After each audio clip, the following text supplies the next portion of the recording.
my understanding of it is causing me distress because the implication it has on our health. I'm giving them some time to allay my fears and put me into a state of sound mind. But they chose not to do that, so what I did is I sent them another notice. I'm saying, look, you still haven't answered any of these points. I'm giving you another chance. Please respond to this thing. And they again refused. So in my third notice, I've said that I consider what they're doing an attack on myself and my countrymen, and I value myself and my countrymen's lives, and for every week that they're living in the water, I'm claiming 250 grand, plus my fees for sending them notice, and got €70 for that. So, but that's how it works, you know. You're setting up, you can claim anything, you can set it up, you know. You're giving them the opportunity to come into discussion with you peacefully and find remedy together. And if they don't do that, you would now have the right to state that to them. These are the terms, you know. What response did you got from that final notice? I got a letter from I have all the letters here. I've gotten a few of them from the 3 different notices. I think I got a letter from the Taoiseach's office just acknowledging the receipt of it. But I've had them before. Like I got one. We wish to acknowledge receipt of your letter, and it was all fancy. It had the gold harp on it and everything. See, even in that little sentence there, they're using the language against, you know, they're hiding things in the language. They're saying, we wish to acknowledge this.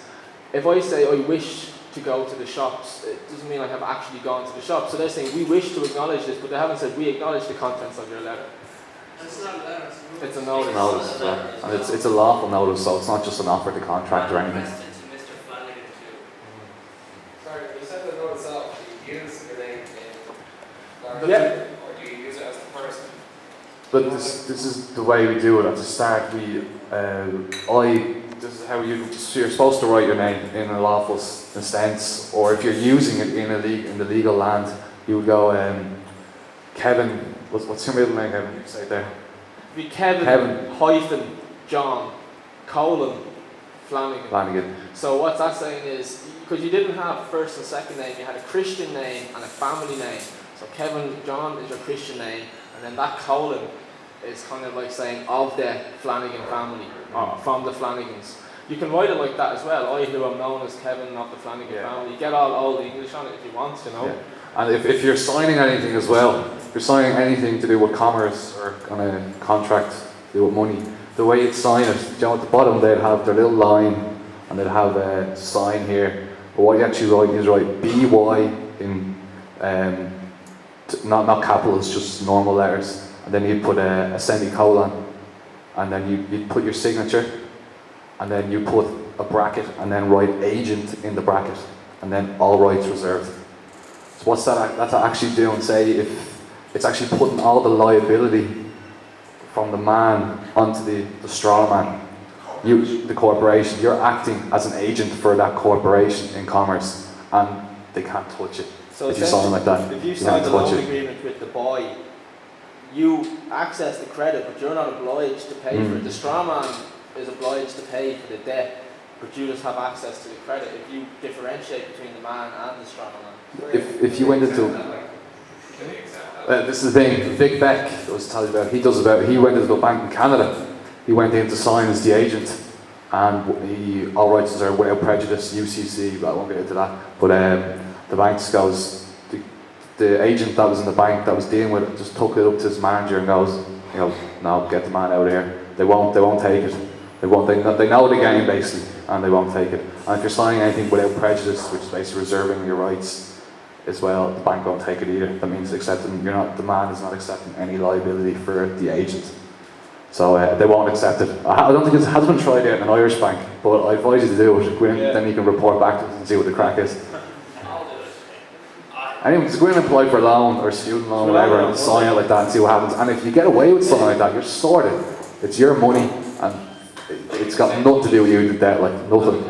Just zero out the account every time you swipe it. Just go through the account, zero out, because that's the way it's supposed to be. This credit is there because you were born, okay? That's how we can access it. So we should you essentially have a choice. You can go into a shop and pay using this crap, or you can access your credit. They don't tell you how to just access that. You actually, your social security card is actually if you know how to access it, it's actually a bank account. It's supposed to be used as a credit card because they set up a bond at your birth since we're operating in bankruptcy, and if you figure out how to do it using the commercial pension, but I think the lads are working on it, and when we figure out how to do it, it's all to do with your accounts. The number on your birth cert is the start numbers for your account, and then the next account number they give you is the one on your social security card. Like when you collect the dole, you're actually collecting the money from your account that was set up for you when you were born. It's not actually coming from anywhere. It's not tax money. It's nothing.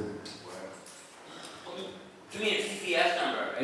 Yeah. Social PPS and social security. That's So like your account number. your account, anything, and that's basically where all your hard-earned money goes. It goes back into that account as well when you pay tax. That's why they call it an allowance as well, Yeah. because it's essentially the mammy state, and it's like we're the kids. Yeah. Because another Government's interesting the point nanny. is the straw man never ages more than 3 to 7 days, because it's the date of birth of when the birth was registered. So say you're born, you wait 5 days, and then the birth is registered. The straw man is always 5 years old or 5 days old. So that's how they see us as children. When they're operating with the straw man, they are operating with the children. And the situation that we're in is just that we have this mammy state, and they're trying to look out for our best interests. Instead of giving us what we want and what we're supposed to be responsible to spend our money on what we want, they give us an allowance, a child allowance. Here's your job seekers allowance. Like it's like your pocket money for the children, you know. I must say as well that the social security card, when you figure out how to access the account, it actually does work. A dude in America went out to the shops to buy his general food and whatever during the week, and he used the system.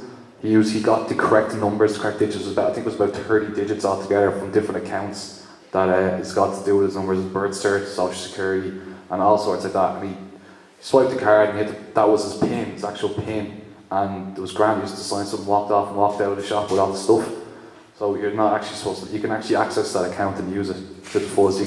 But you have to do it though. I think they put limits on it. They know about it and they put limits on it. You can only do it to benefit others and yourself in hard times, really. Like, say if you wanted to build a school in your community, I think you might be able to do access the funds for it. Like, Justify it to your fellow man. that's the thing. You know, if you want, essentially with this information, you can have a Ferrari in your garage with this, you know. But it's not really helping fellow man though, is it? If that was the case, and you know, if we all had access to this unlimited credit, you'd start to see these materialistic things for what they actually are. When you see someone sitting with a Ferrari in their driveway, if you know you can have that if you want, you can see completely for what it is. That's just this ego attachment.